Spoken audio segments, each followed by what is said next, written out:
नमस्ते बच्चों, मैं श्रीमती भारती द्विवेदी, शिक्षिका शासकीय सुभाष उच्चतर माध्यमिक उत्कृष्ट विद्यालय भोपाल।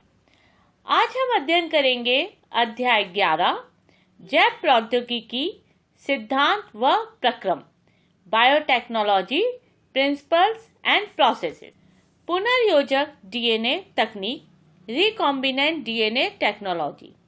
बच्चों, आप सभी जानते हैं कि विभिन्नताओं की प्राप्ति और नए गुणों की संतति में प्रकट होना लैंगिक जनन सेक्सुअल रिप्रोडक्शन की विशेषता है। अतः पौधों और जंतुओं की उन्नत प्रजातियों के विकास हेतु या नए गुणों के समावेश हेतु परंपरागत रूप से संकरण हाइब्रिडाइजेशन का उपयोग किया जाता है, किंतु संकर में हाइब्रिड्स में वांछित और अवांछित दोनों प्रकार के जीन उपस्थित होते हैं। अनैच्छिक जीनों का अलग करना कठिन होता है। इस कमी को दूर करने हेतु वांछित जीन को विलगित आइसोलेट करके क्लोनिंग के पश्चात स्थानांतरित करते हैं। तकनीक पुनर्संयोजन डीएनए प्रौद्योगिकी रिकॉम्बिनेंट डीएनए टेक्नोलॉजी कहलाती है। इस प्रकार निर्मित पुनर्योजन डीएनए रिकॉम्बिनेंट डीएनए में बिना अवांछित जीन के एक या एक से अधिक वांछित जीवों में स्थानांतरित किया जाता है। स्थानांतरित जीन डीएनए खंड यदि ग्राही डीएनए के जीनोम से जुड़ जाता है, तब यह परपोषी डीएनए के साथ वंशागत हो जाता है, अन्यथा यह नष्ट हो जाता है। इस बाहरी डीएनए फॉरेन डीएनए का द्विगुणन उसी स्थिति में होता है जब यह उस गुणसूत्र या अतिरिक्त क्रोमोसोमल डीएनए प्लाज्मिड से जुड़ जाए जिसके पास स्वयं भी प्रतिकूल या मूल क्षेत्र में अर्थात ऑरी रीजन होता है। पुनर्योजक डीएनए तकनीक के उपकरण साधन, टूल्स ऑफ डीएनए टेक्नोलॉजी। पुनर्योजक डीएनए तकनीक हेतु मुख्य रूप से निम्नलिखित उपकरण या साधनों की आवश्यकता होती है। पहला, एंजाइम, दूसरा वाहक वेक्टर्स, तीसरा निपुण पोषक कॉम्पिटेंट होस्ट। एंजाइम्स जैव तकनीक में विभिन्न प्रकार के विशिष्ट विकरों एंजाइम्स स्पेसिफिक एंजाइम की आवश्यकता होती है। निम्नलिखित विकरों का सामान्य उपयोग किया जाता है: अपघटनी vicar lysing enzyme, cleaving enzyme या न्यूक्लियेजेस। अपघटनी विकर लाइसिंग एंजाइम ये वे एंजाइम हैं जो कोशिका भित्ति को अपघटित कर डीएनए प्राप्ति में सहायक होते हैं, लाइसिंग एंजाइम कहलाते हैं। पुनः दोहराते हैं, अपघटनी विकर या लाइसिंग एंजाइम वे एंजाइम जो कोशिका भित्ति को अपघटित कर डीएनए प्राप्ति में सहायक होते हैं, लाइसिंग एंजाइम कहलाते हैं। जीवाणु कोशिका भित्ति के नष्ट करने हेतु लाइसोसोम्स, कवक फंजाई हेतु काइटिनेज और पादप कोशिका भित्ति को नष्ट करने हेतु मुख्यतः सेल्यूलोज का उपयोग किया जाता है। क्लीविंग एंजाइम ये वे डीएनए अणु को काटने, विच्छेदित करने, विखंडित करने का कार्य करते हैं। न्यूक्लिक एसिड अम्ल को खंडित करने के कारण इन्हें न्यूक्लियेजेस कहा जाता है। पुनः दोहराते हैं, ये क्लीविंग एंजाइम ये डीएनए अणु को काटने, विच्छेदित करने, विखंडित करने का कार्य करते हैं। क्योंकि ये न्यूक्लिक अम्ल को खंडित करने का कार्य करते हैं, अतः इन्हें न्यूक्लियेजेस कहा जाता है। ये निम्न प्रकार के होते हैं: एक्सोन्यूक्लियेजेस और एंडोन्यूक्लिक एसिड। एक्सोन्यूक्लिक एसिड ये एकल सूत्री डीएनए या द्विसूत्री डीएनए के अंतराल गैप के ऊपर सूत्र 5 या 3 सिरों का पाचन करते हैं। अतः ये डीएनए को अंतिम सिरों पर काटते हैं। एंडोन्यूक्लियोसिस ये एंजाइम डीएनए सूत्र के अंतिम सिरों के अतिरिक्त कहीं पर भी क्रिया करके उन्हें विखंडित करने का कार्य करते हैं। इनकी क्रिया द्विसूत्री डीएनए के एक सूत्र पर ही सीमित रहती है। पुनः दोहराते हैं हम, एक्सोन्यूक्लियोसिस जो है ये एकल सूत्री डीएनए या द्विसूत्री डीएनए के अंतराल के सूत्र 5 या 3 सिरों का पाचन करते हैं। एंडोन्यूक्लियोसिस ये एंजाइम डीएनए सूत्र के अंतिम सिरों के अतिरिक्त कहीं भी क्रिया करके उन्हें विघटित करने का कार्य करता है। इनकी क्रिया द्विसूत्री डीएनए के एक सूत्र तक ही सीमित रहती है। प्रतिबंधन एंडोन्यूक्लियोसिस, रेस्ट्रिक्शन एंडोन्यूक्लियस, इसकी अभिक्रिया द्वारा नाभिकीय अम्ल न्यूक्लिक अम्ल किसी स्थान विशेष स्पेसिफिक साइट पर ही काटे जाते हैं। अतः इसे रेस्ट्रिक्शन एंडोन्यूक्लियस कहा जाता है। उन स्थानों के रेस्ट्रिक्शन साइट कहते हैं। ये डीएनए के पैलिंड्रोमिक खंडों को ही 5 से 3 दिशा में काटते हैं। पैलिंड्रोम वे वर्ण समूह होते हैं जिन्हें आगे या पीछे दोनों तरफ से पढ़ने पर एक ही शब्द बने, जैसे डालडा, कनक, कसक आदि। डीएनए में पैलिंड्रोम वे क्षारक युग्म होते हैं जो 5 सिरे से 3 दिशा में या 3 से 5 दिशा में पढ़ा जाए तो उनका एक जैसा ही अनुक्रम मिलते हैं। रेस्ट्रिक्शन एंडोन्यूक्लियस पहचान क्रम से चिपककर दोनों सूत्रों की शर्करा फॉस्फेट बैकबोन द्वारा काटता है। अतः इन्हें मॉलिक्यूलर सीजर, आणविक सीजर कहते हैं। आणविक सीजर रेस्ट्रिक्शन एंडोन्यूक्लियस को कहते हैं क्योंकि यह पहचान क्रम से चिपककर दोनों सूत्रों की शर्करा फॉस्फेट बैकबोन द्वारा काटता है। अब ये निम्नलिखित 2 प्रकार डीएनए को काटने का कार्य करता है। ब्लंट कटिंग एंडोन्यूक्लियोसिस का समूह दोनों सूत्रों को एक ही जगह से काटता है। फलस्वरूप एकल श्रृंखला वाले टुकड़े शोर नहीं बचते। ये बिना एकल श्रृंखला वाले क्रमों के शोर ब्लंट एंड कहलाते हैं। उदाहरण SMA सेरिटा मार्सिनिस। दूसरा है स्ट्रैगेटेड कटिंग का समूह, एंडोन्यूक्लियस का समूह जो छोटे एक श्रृंखला शोरों को उत्पन्न करता है। यह प्रतिपूरक क्रमों को रखने वाले अन्य डीएनए खंडों के एक श्रृंखला छोर को जोड़ने का कार्य करता है। ऐसे छोर जो स्टिकी एंड्स कहलाते हैं। यहाँ आप देख रहे हैं ब्राह्म HI जो है ये स्टिकी एंड पे जुड़ा है और स्टीरिया कोलाई से जो निकला है वो स्टीरिया कोलाई और ब्राह्म 1 जो है वो स्टिक एंड पर उसको काट रहे हैं। अतः विभिन्न स्रोतों से पार डीएनए एक ही रेस्ट्रिक्शन एंडोन्यूक्लियस द्वारा काटे जाएं तो ये परिपूरक चिपचिपे छोर उत्पन्न करेंगे।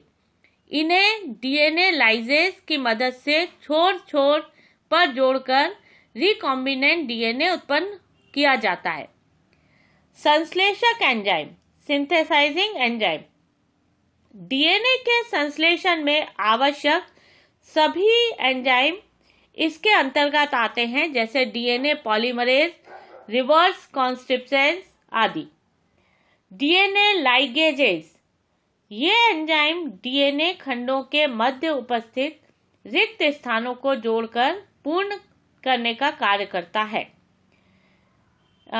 एल्कलाइन फॉस्फेट, ये वलयाकार डीएनए के रैखिक रूप 5 सिरे से फॉस्फेट समूह को अलग करके उनका पुनर्वर्गीकरण को रोकता है। वाहक, वाहक या क्लोनिंग संवाहक, जीवाणुओं में फॉरेन डीएनए या जीन्स को वहन करके उन्हें दूसरे जीव में स्थानांतरित करने वाले डीएनए को वेक्टर या डीएनए क्लोनिंग वेक्टर या जीन वाहक, कैरियर ऑफ जीन कहते हैं। वाहक सहायता से एक जीव को वांछित जीन किसी दूसरी कोशिका के जीनोम में प्रविष्ट करा काइमेरिक या हाइब्रिड या रिकॉम्बिनेंट डीएनए प्राप्त किया जाता है। प्लाज्मिड फेज, कॉस्मेट्स और कृत्रिम गुणसूत्र महत्वपूर्ण वेक्टर हैं। एक बार पुनः दोहराते हैं, संवाहक, वेक्टर या क्लोनिंग संवाहक क्या है? जीवाणुओं में फॉरेन डीएनए खंड या जीन को वहन करके दूसरे जीव में स्थानांतरित करने वाले डीएनए को वेक्टर या डीएनए क्लोनिंग वेक्टर अथवा जीन वाहक कहते हैं। वाहक सहायता से एक जीव का वांछित जीन किसी दूसरी कोशिका के जीनोम में प्रविष्ट कराकर काइमेरिक या संकर, हाइब्रिड अथवा रिकॉम्बिनेंट डीएनए प्राप्त किया जाता है। प्लाज्मिड फेज, कॉस्मेट्स एवं कृत्रिम गुणसूत्र महत्वपूर्ण वेक्टर डीएनए हैं। एक अच्छे वाहक डीएनए के क्या गुण हैं, अब हम जानते हैं। वेक्टर डीएनए में फॉरेन डीएनए खंडों को जोड़ने हेतु एक सक्रिय स्थल होना चाहिए। दूसरा, सेल्फ रिप्लिकेशन, स्वद्विगुणन की क्षमता होनी चाहिए। इसमें पोषक कोशिकाओं के अंदर भी द्विगुणन रिप्लिकेशन की क्षमता होनी चाहिए। एक बार पुनः हम दोहराते हैं कि एक अच्छे वाहक डीएनए के क्या गुण हैं। वेक्टर डीएनए में फॉरेन डीएनए खंडों को जोड़ने हेतु एक सक्रिय स्थल होना चाहिए। सेल्फ रिप्लिकेशन की क्षमता होनी चाहिए।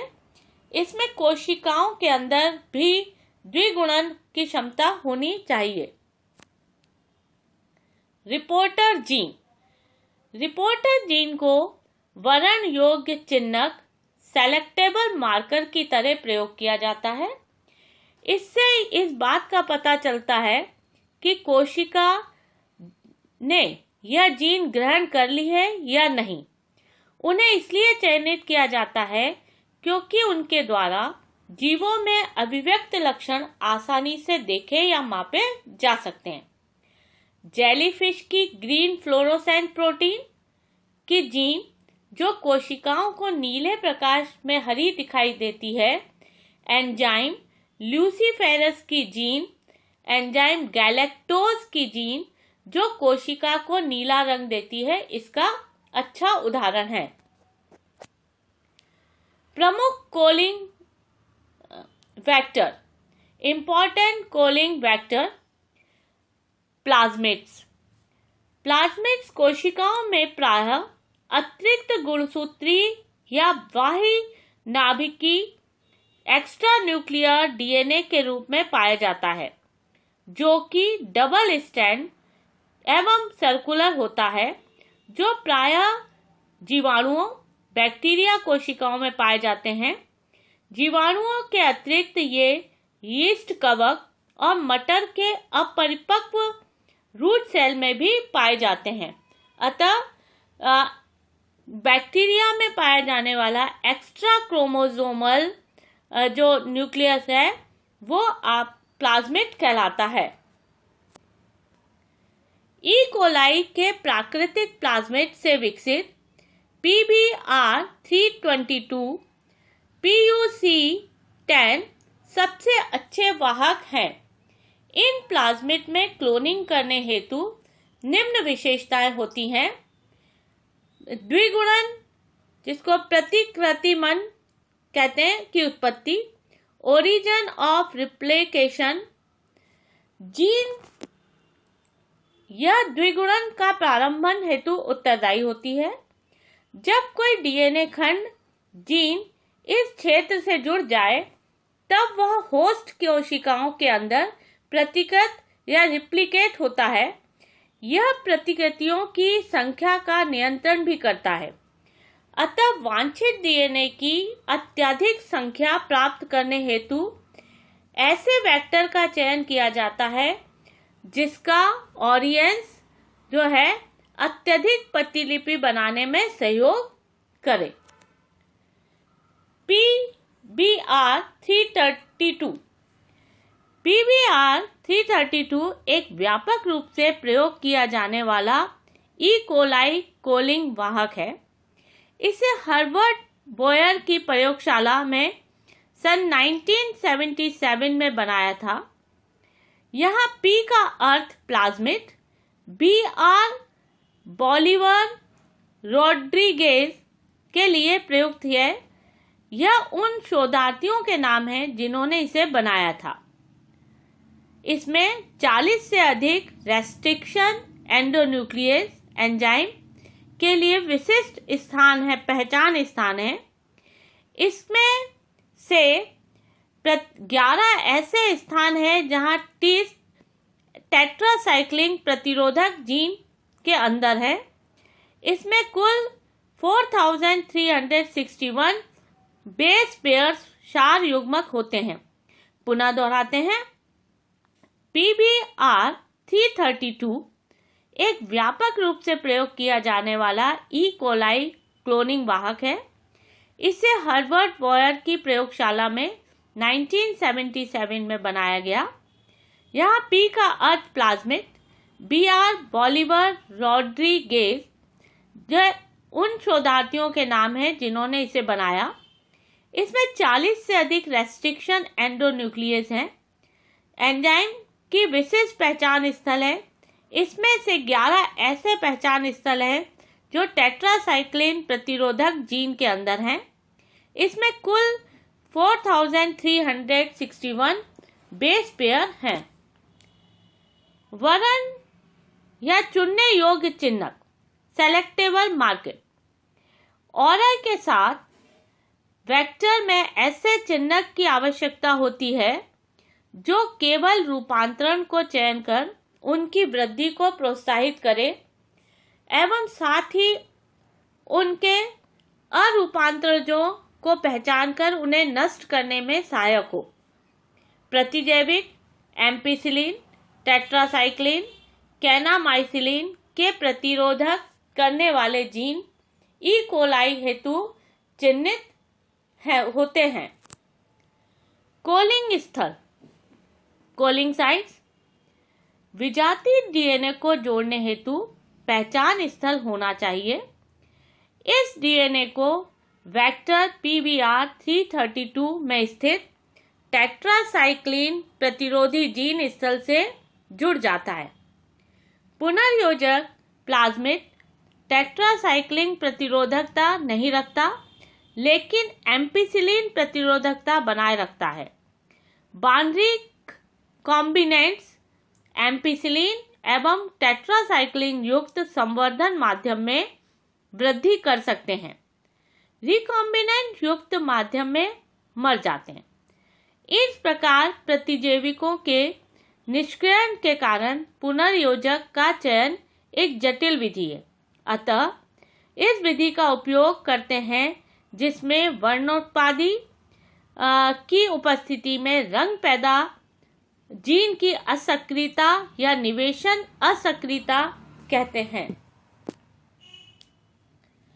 क्लोनिंग केंद्र बैंक जीन Z इसी के कारण से विदेशी डीएनए निवेशन से बीटा गैलेक्टोसाइड्स का संश्लेषण नहीं कर पाता। अतः यदि जीवाणु में इंसर्ट नहीं हो पाता तो यह वर्णोत्पादी से बिना रंग की कॉलोनी बनती है, जिसे पुनर्योजी कॉलोनी का निर्माण होता है। इंसर्ट की उपस्थिति में बीटा गैलेक्टोसाइडेज के निवेशी निष्कर्षण से बिना ई कोलाई के प्लाज्मिड PBr332, PBr327 के दो चिह्नक होते हैं, जिसका अर्थ है इसमें एम्पिसिलिन एवं टेट्रासाइक्लिन दो क्रमशः AMPR TET नाम दिए गए हैं। इन्हें एम्पिसिलिन टेट्रासाइक्लिन दो एंटीबॉडी के लिए प्रतिरोधक कोडित किया गया है।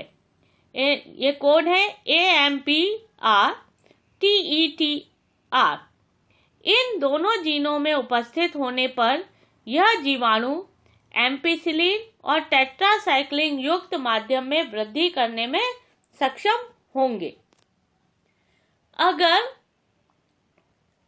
लक्ष्य जीन को इस जीन में इंसर्ट कर दिया जाए तो उनकी प्रतिरोधकता प्रदान करने की क्षमता समाप्त हो जाएगी।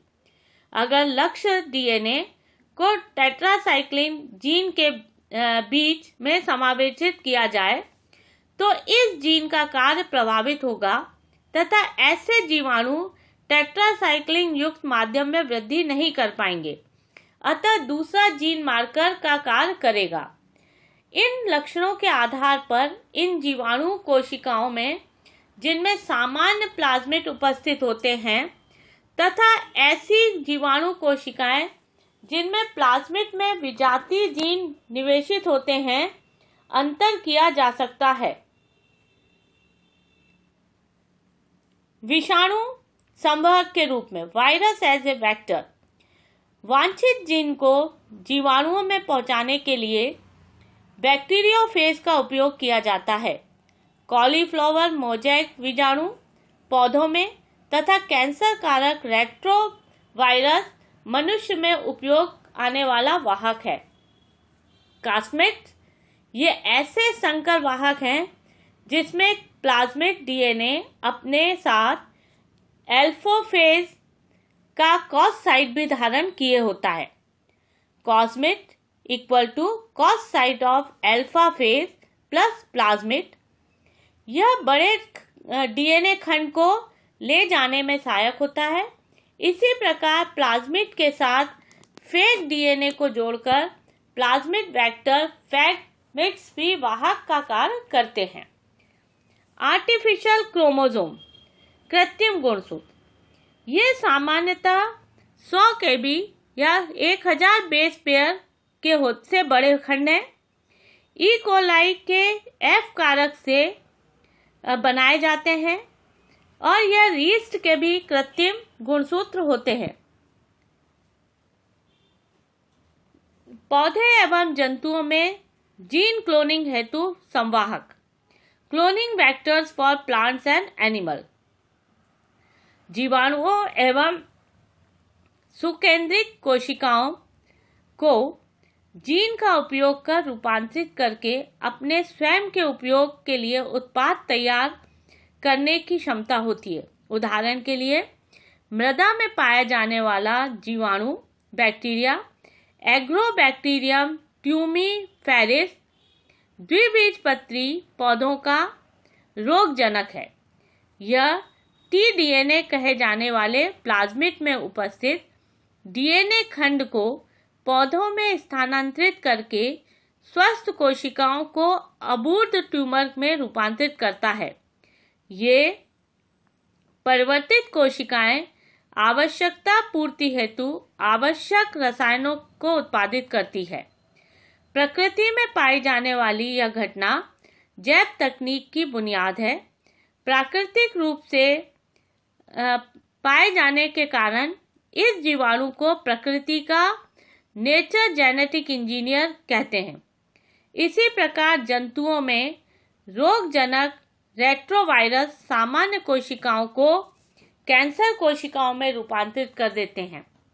रोगजनकों की जीन स्थानांतरण की विधि का उपयोग कर इन्हें वेक्टर वाहक के रूप में उपयोग किया जाता है। वांछित डीएनए को प्लाज्मिड टी जीन क्षेत्र में प्रवेश कराते हैं। टी डीएनए जो है वह निष्क्रिय हो जाता है।